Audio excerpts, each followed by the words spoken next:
tech giants getting dangerously big and powerful. We meet the man who wants to cut them down to size. And in Swamp Watch tonight, the Google boss who crushed a critic. We expose how big tech's big money turns think tanks and professors into corporate stooges.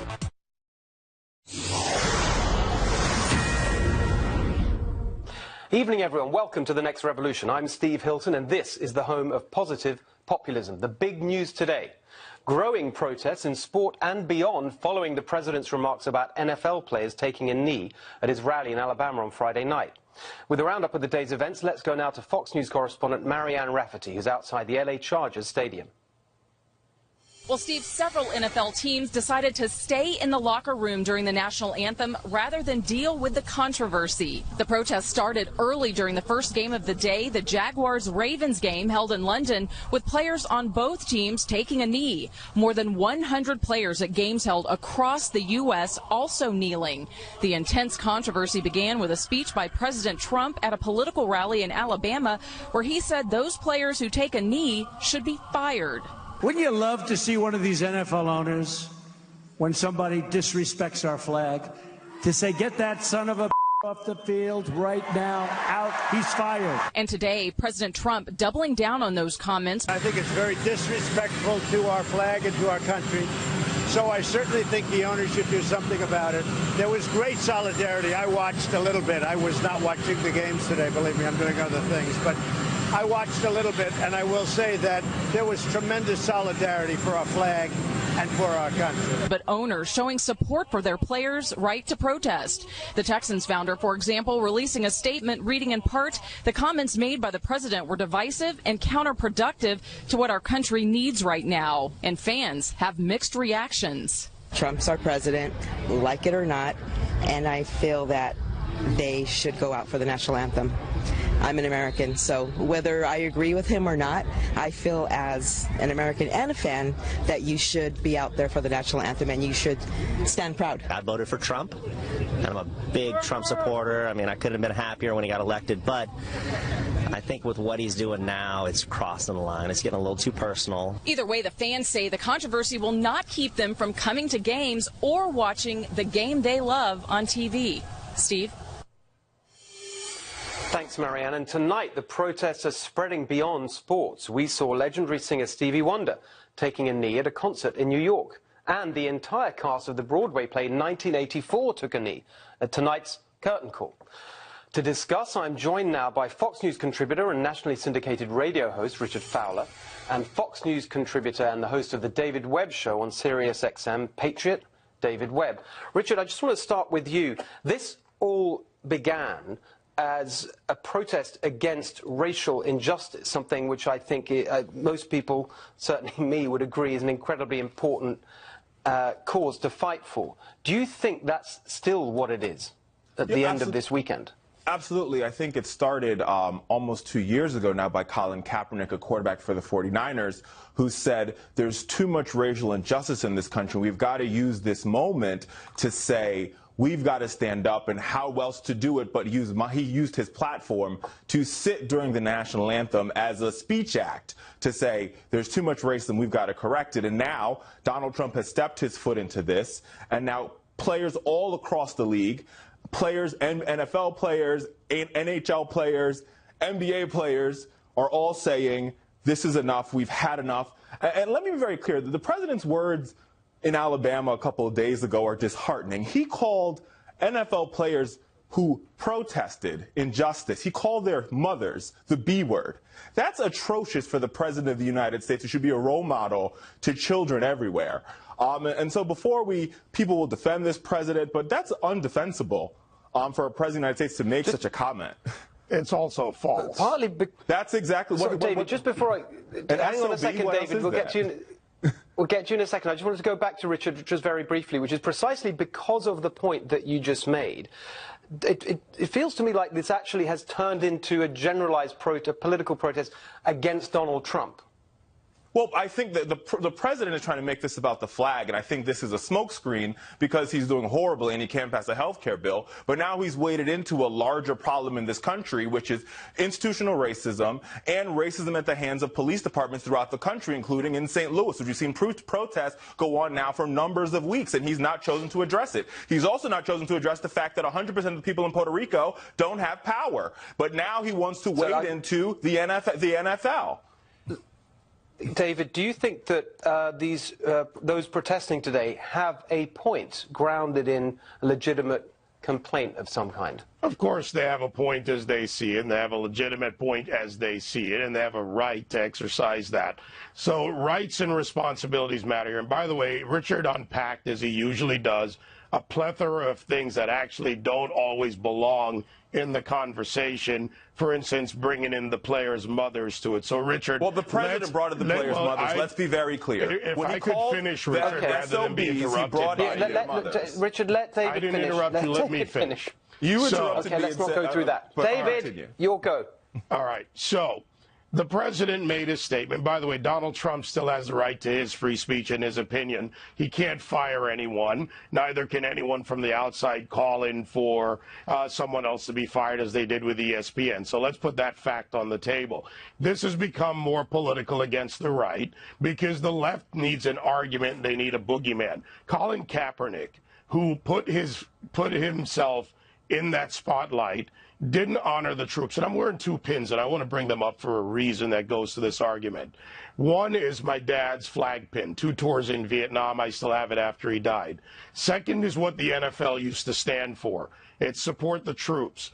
Instead of kneeling and supporting those who actually wear a uniform to defend, rather standing to support those who wear a uniform to defend their right to free speech, these elitists who make millions of dollars have decided not to do anything about the issues of racial injustice as they see it. Colin Kaepernick has done basically nothing organizationally in the last 2 years except fail out of football. And the others who follow along, rather than having a contextual discussion on the issues of race, go along with things like what Richard just said about institutional racism. Well, in order for institutional racism to exist in the United States, if I could just finish this, in order for such a thing to exist, you have to have codified law and social acceptance. Neither exists in the United States today when it comes to racism. There are outliers in this, and we can deal with that. I don't think that's right. Honestly, I hear you. I hear that point made, but that doesn't ring true to me. Just one point that we've made on this show repeatedly. Look, in this show we focus a lot on the whole populist movement and particularly the economic aspects of that. And we talk all the time about the fact that incomes have been stagnating in America for many, many years now, decades in fact. And we showed the data that showed that even whilst that's been going on, at every single level of income, black people earn less than white people. So I don't know how you can say that that's not an issue. My question finally to Richard is this. Do you think, hang on a second, I just want to put a final question to Richard before we move on, just specifically on the serious argument here about racial injustice. Would you accept that actually there are better ways to advance that cause than to do so in a way that causes such offense to so many Americans who see this action against something they love, the national flag and the anthem, and just think, you know what, I'm not even going to listen to your points because I just hate the way you're going about it. Isn't there a better way to make these arguments? Oh, I think that's a very valid question, Stephen. Let me answer that by saying this. To all of our veterans out there, I appreciate you and I appreciate your service. And I want to say this: I don't think there's any of the NFL players, and I know some of them very well, that are trying to disrespect vets by protesting, by sitting during the national anthem. What they're saying is this: you fight for our right to be Americans. You fight for our right to protest. And because you fight for our right, we're using that right to fight against injustice, and we're using that right to fight against policies and practices, and excuse me, I did not interrupt you. Policies and practices of bias and bigotry that are happening all across the country. They're happening in police departments, they're happening in education systems, they're happening in city halls and state capitals all across this country, and that is what we're fighting. I'm really sorry, guys. Thank you, Steve. I'm really sorry, guys. There was a lot of really important points you both made. They're not. They're actually false. But I've got some people here who have got really important and interesting points to make. Steve. And I want to bring in our panel right here in Los Angeles.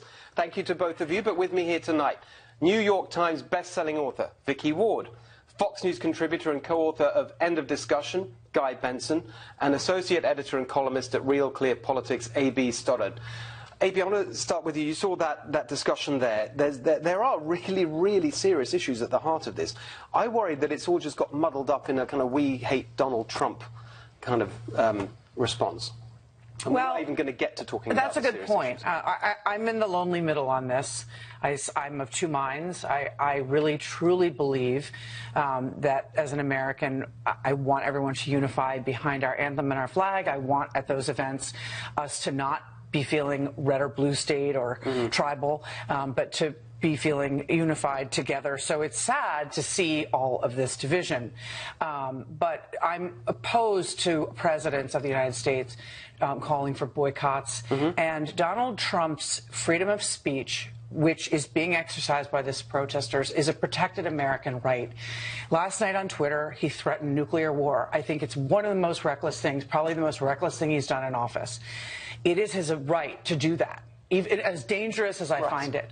And so when these people sit down on their knee, they're not giving the finger, they're not, you know, it's upsetting, but it is not a right we're going to take away. Guy. I mean, it's disrespectful, and it makes a lot of people upset. And I agree with much of what you said early on in your answer there, A.B., about this is a right and Trump going too far and calling for firings and boycotts. I don't support that. But one of the things here that I am most sad about is the politicizing of every aspect of American life. Politics should not be our constant obsession or national religion. Politics is part of what we do in this country, and as it seeps into everything else like sports, which is a respite, a uniting respite from politics and other hardships of life, that to me as a sports fan is really depressing. The last point I'll make on this, I want to give a shout out to Pittsburgh Steeler offensive lineman Alejandro Villanueva today. His entire team decided to sit in the locker room and not participate in the anthem at all.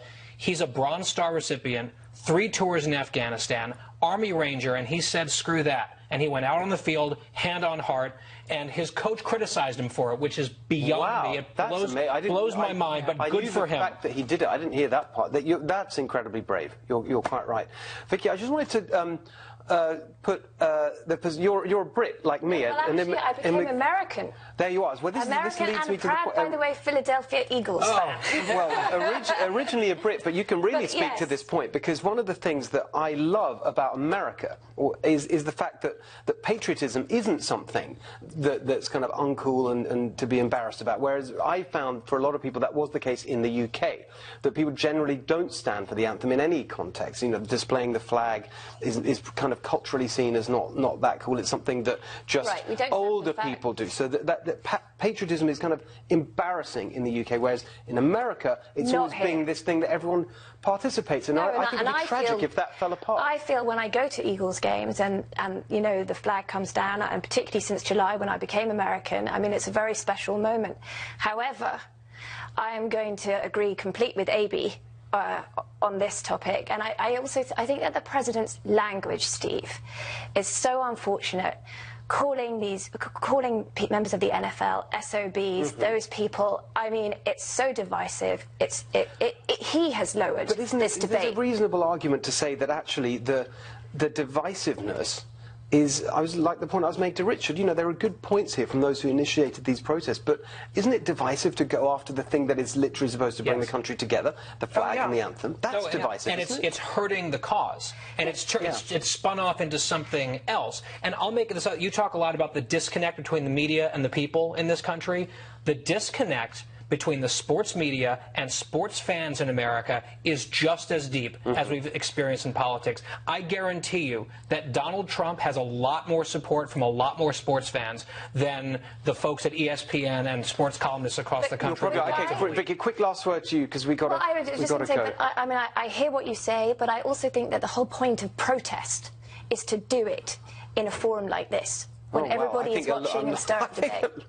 Well, They have the right to do it. We covered as much as we're going to get through. I don't think it's the end of this conversation. We've got a lot more to get to tonight because it's a really big week coming up. And later tonight, we will debate the power of the tech giants. Is it time to break them up? But next, a huge week in politics coming up. Will it be the end of healthcare reform, but the start of tax reform? We'll break it down for you right ahead.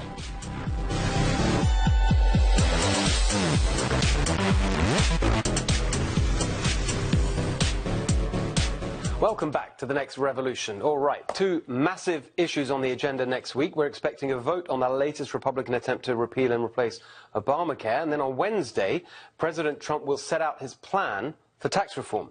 What does it all mean for the populist revolution that people voted for last November? Let's start with the healthcare situation. It's been evolving over the weekend, almost hourly. What do you make of where we are now and what's going to happen? There's a final negotiation going on between Senator Rand Paul, who was opposed from the beginning. He basically said it's still too much Obamacare. And he's asking for them to dismantle it further in a way that's impossible to pass, because then you'll have moderate Republicans drop off. And so this law is unrepealable by this Republican body in the Congress and the House and the Senate, but they never want to admit that. So they continue to stumble through these exercises. They can only fix it, but they cannot repeal it. So basically, you think that even if they have a vote, they're not going to get it?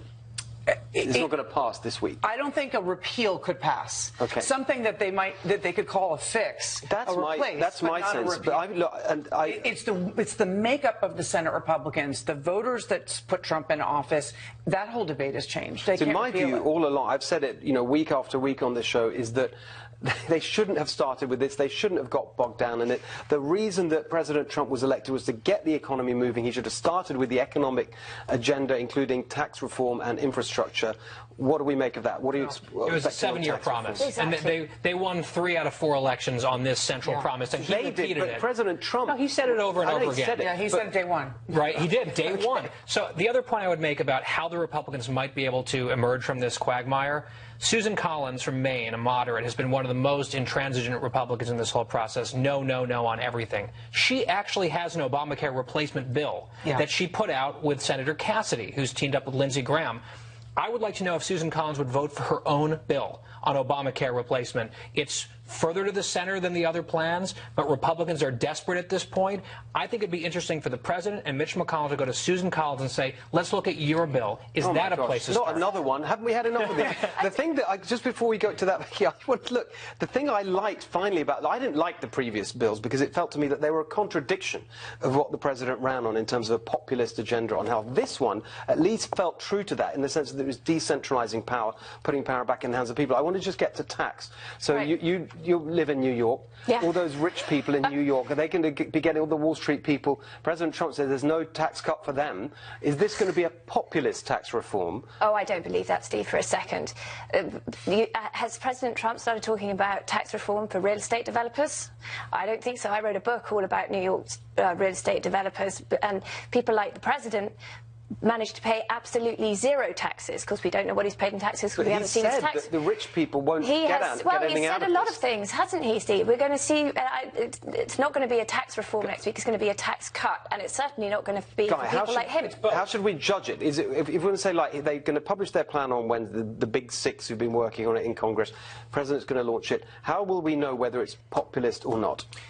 If you're going to cut taxes across the board, rich people pay a disproportionate percentage of taxes. The top 1% pay 40% of the income tax at the federal level, so they are going to get a break. However, on the populist side, will there be a middle-class tax cut? Yep. I think there will be. And the key for Republicans, I think, to really emphasize is simplification, simplifying the tax code and making it much easier for people to file their taxes. That has major populist appeal, and that is part of reform that goes beyond just cuts. So my view is that the big thing that we need to look out for is what's going to really boost the economy so we get growth rates up, because the real issue that the populist movement's built around is this stagnating income. So we need the boost to economic growth, and that comes actually from the corporate tax cut and the repatriation of money that's held overseas by all these giant companies.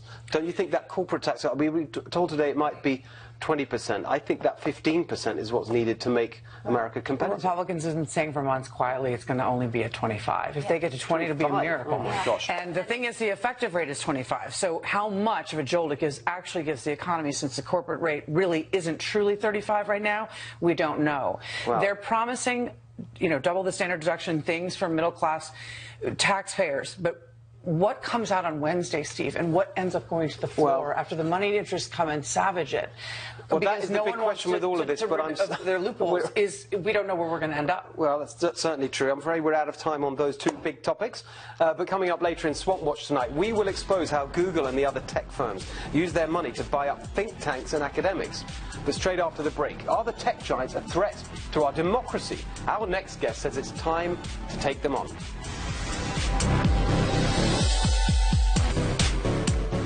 Welcome back, everyone. In a moment, we'll talk to author Jonathan Taplin, who believes it's time to stop the tech giants in their tracks before they completely destroy our culture and democracy.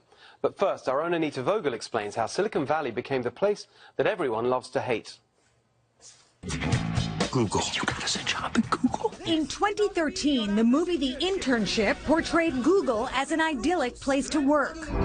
We have cameras in place all over the world right now. Just 4 years later, the film The Circle gave us a more sinister take on a future Google Facebook-like company that eliminates privacy in favor of ultimate surveillance. So how exactly did big tech go from darlings to demons? The trust factor is rapidly eroding. Can't always believe what we hear and see on some of these sites, and we have questions about the way in which they track us, and we have questions about privacy, and we have questions about whether they're just too big and wield too much power. Google, Facebook, Amazon, Apple, and Microsoft are the 5 big companies that make up big tech, and today they own the market.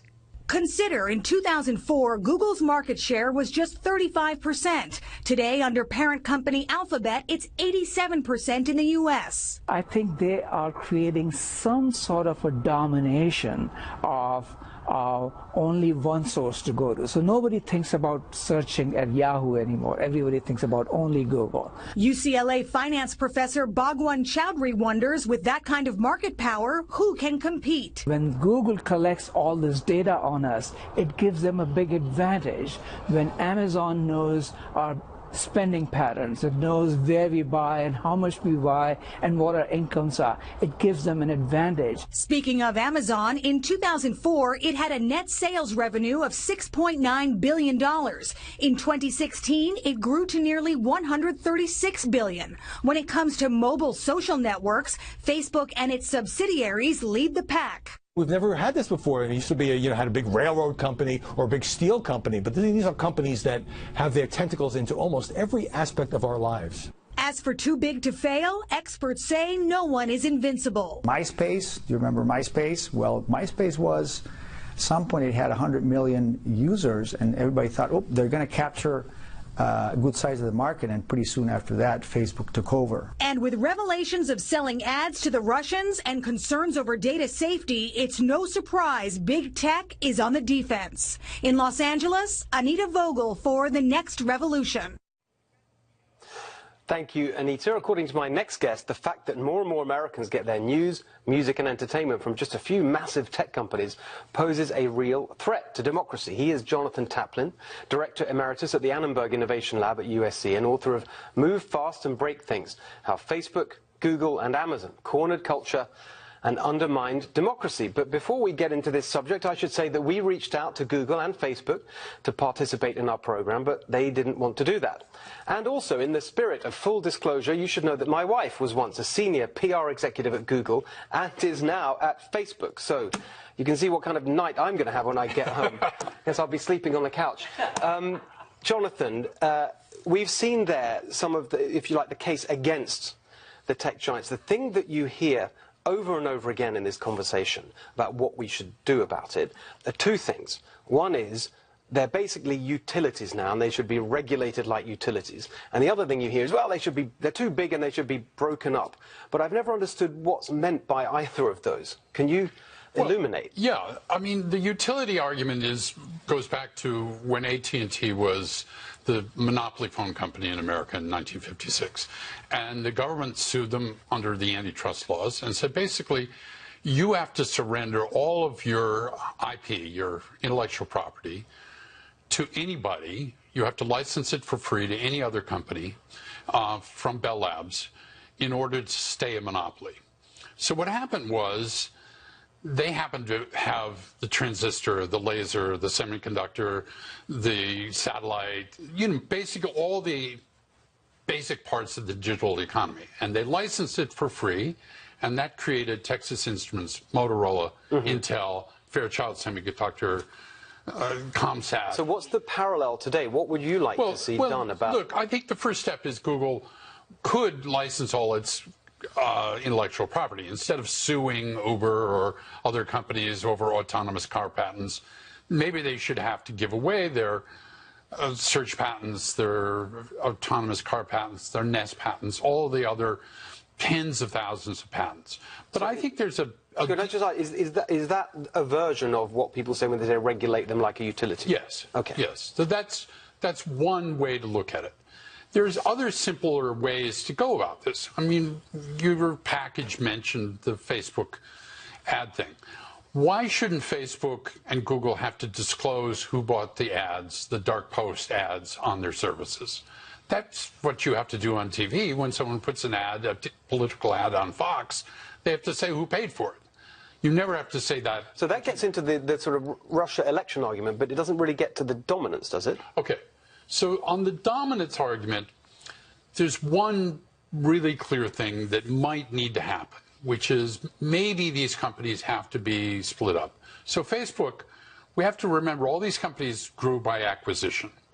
Google bought YouTube, Google bought AdMob, Google bought DoubleClick, Google bought many, many companies. Facebook bought Instagram, Facebook bought WhatsApp. So maybe those companies have to be split again so they can compete against each other. And you have multiple places, because if I'm trying to put propaganda, if I had to figure out 10 companies instead of 2, maybe it would be harder. Okay, well, it's an interesting point of view, and it's interesting to me how this argument is gathering steam. We'll have a chance to talk about it later on with the panel. But coming up next, Swamp Watch takes on Silicon Valley. We'll show you what happened when the boss of a tech giant was displeased by the work of a think tank he funded.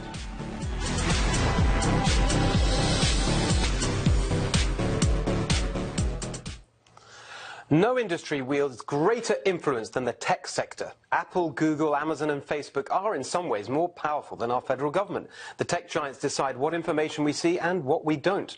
Their decisions can close down whole industries, and their powerful bosses are now getting involved in politics directly.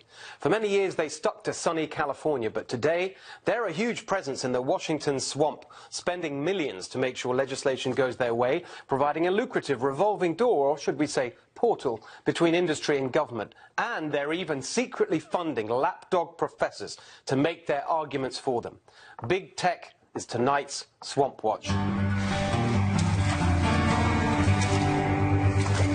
In June, European Union antitrust regulators hit Google with a $2.7 billion fine for skewing search results in favor of its own services like shopping and travel, and against its competitors.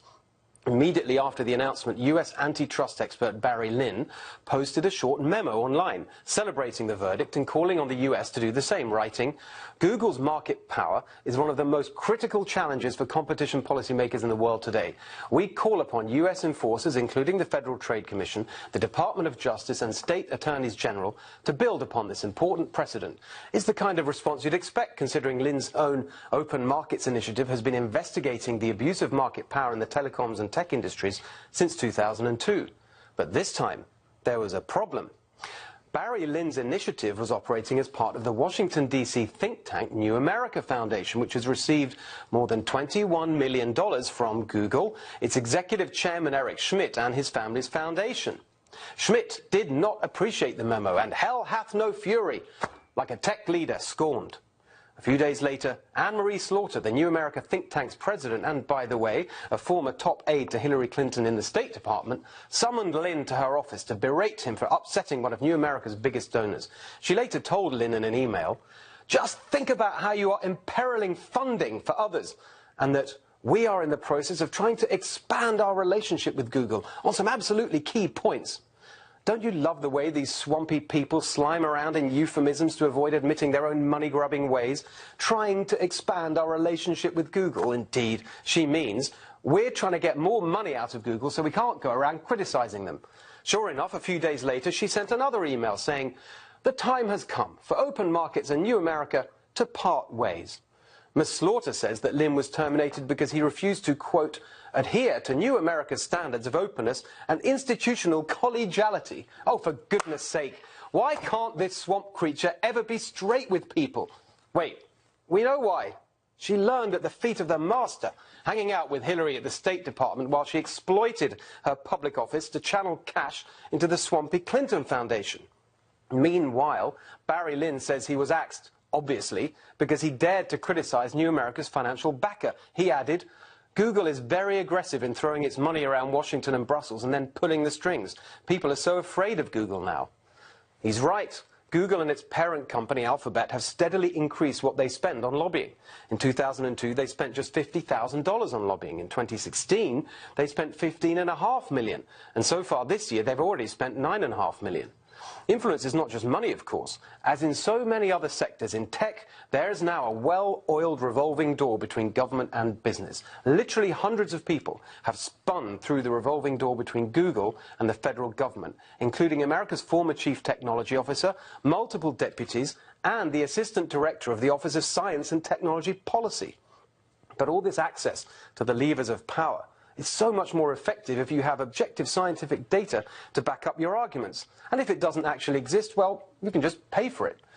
That's why, over the past decade, Google has financed hundreds of academic papers, paying professors between $500,000 and $400,000 apiece. A Wall Street Journal investigation found that, scandalously, some of the academics did not disclose Google's backing. Others shared their research with the company prior to publication. Devon Desai, then a researcher in law and technology at Princeton, spent over $2 million of Google's money on conferences and research papers, paying authors between $20,000 to $150,000 for their work on issues like intellectual property. He said part of his work was to put together lists of the top intellectual property academics so Google's lobbyists would know who to target. Then, in September 2012, the Federal Trade Commission was preparing to decide on whether to charge Google with antitrust violations, the biggest antitrust investigation since the landmark case against Microsoft in the 90s. To ward off an unfavorable decision, Google's law firm sent the FTC chairman a letter and attached those Google-funded, supposedly independent research papers in support of its arguments. They obviously did the trick. Google pledged to change its business practices and didn't face a fine. I guess it helps to have some of the nation's top academics in your pocket. To be fair to Google, all this really shows is that they've grown from a quirky startup whose motto was "Don't be evil" into a massive global corporation just like all the others. They compete in a swamp where propaganda like industry-funded research papers is now the norm. Microsoft, which owns the far less popular search engine Bing, paid Harvard business professor Ben Edelman, who criticized Google search for being biased in favor of its own results. And tech and telecom companies, Verizon, AT&T and Qualcomm, have all funded academic papers supporting their side in various fights with Google. Make no mistake, industry-funded research from top academics delivers business results. In fact, a well-crafted argument backed by hard data is probably even more effective than political donations. Many congressional staffers and regulators in Washington are young, underpaid, and simply don't have the knowledge, expertise, or even the time to push back. The transformation of academics and think tanks into corporate stooges is one of the most insidious and underreported scandals in the DC swamp, and you can be sure that we will be back to expose the industries, the companies, the think tanks, and the professors who participate in this particularly elevated form of corruption. Coming up, the panel and Jonathan Taplin weigh in. Don't go away.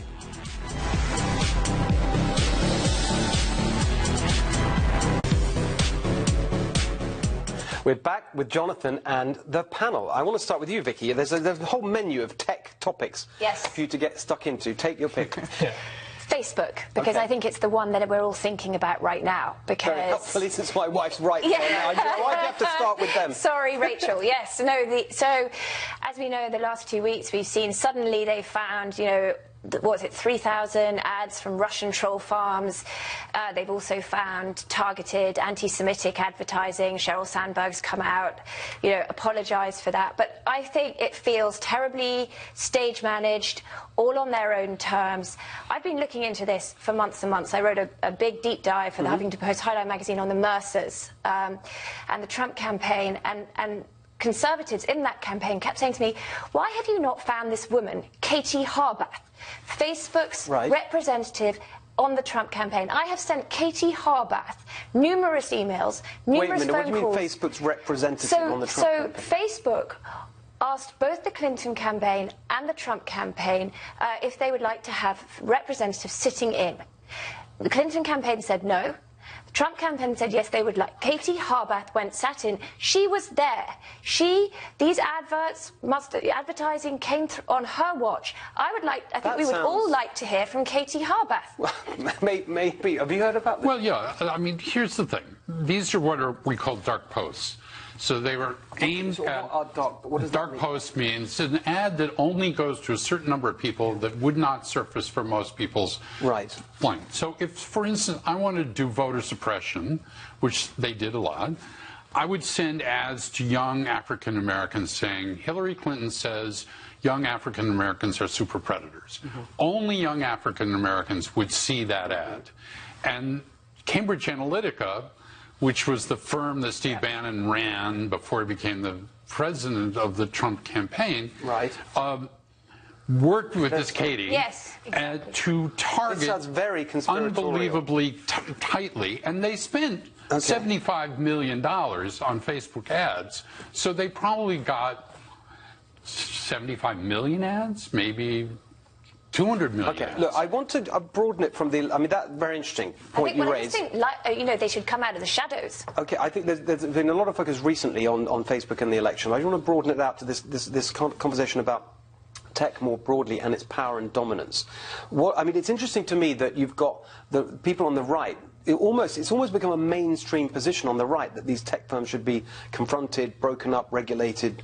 What's going on? Well, I think part of it's just it's frightening that a small number of companies really control so much of all of our access to information and have so much information about all of us. I mean, they could ruin my life tomorrow if they wanted to. Please don't.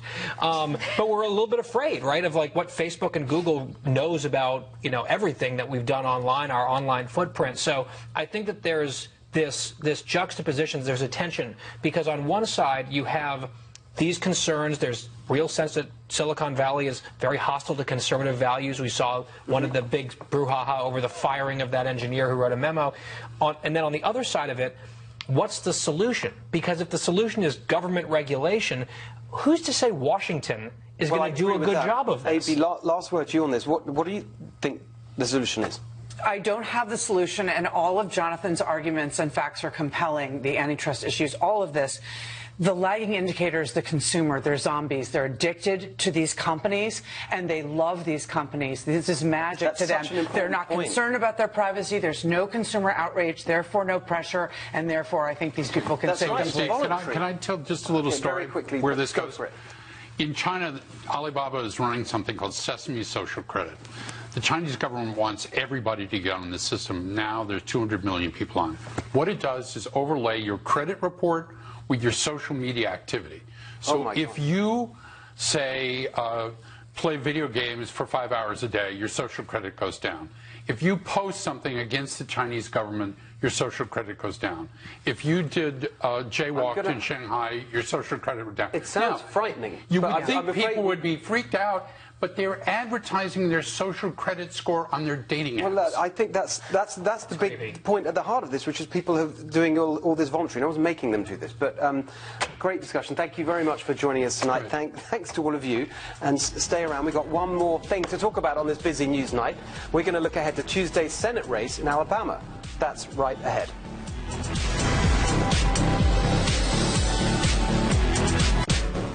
Welcome back, everyone. A look ahead to one of the biggest stories of next week, the Alabama Senate race, which has President Trump backing the establishment candidate Luther Strange and his former guru Steve Bannon backing the populist challenger Roy Moore. Guy, what's going on here? I think Trump wants someone who's going to be reliable to vote for his agenda. I think Strange has done that and would do that in the future, as opposed to Roy Moore, who came out against Graham Cassidy, something that Trump was all in for. There's other things at play here. I think if you look at the polling, Moore is likely to win, but that gap has closed, and we'll see if the president's big campaign rally on Friday might be enough to make it too close to call. So I still think Moore probably wins. So, AB, if Roy Moore wins, is this like a big demonstration of Steve Bannon's power, as he claims, now back at Breitbart? That's what he'll say. What he and Sebastian Gorka and others are saying is that Trump, basically they're saying it with euphemisms, that Trump was tricked into backing Luther Strange, and that he doesn't really know better, and he's the toddler they have to take care of and manage. But this will be a victory for Trumpism. If Roy Moore, the candidate Trump is not backing,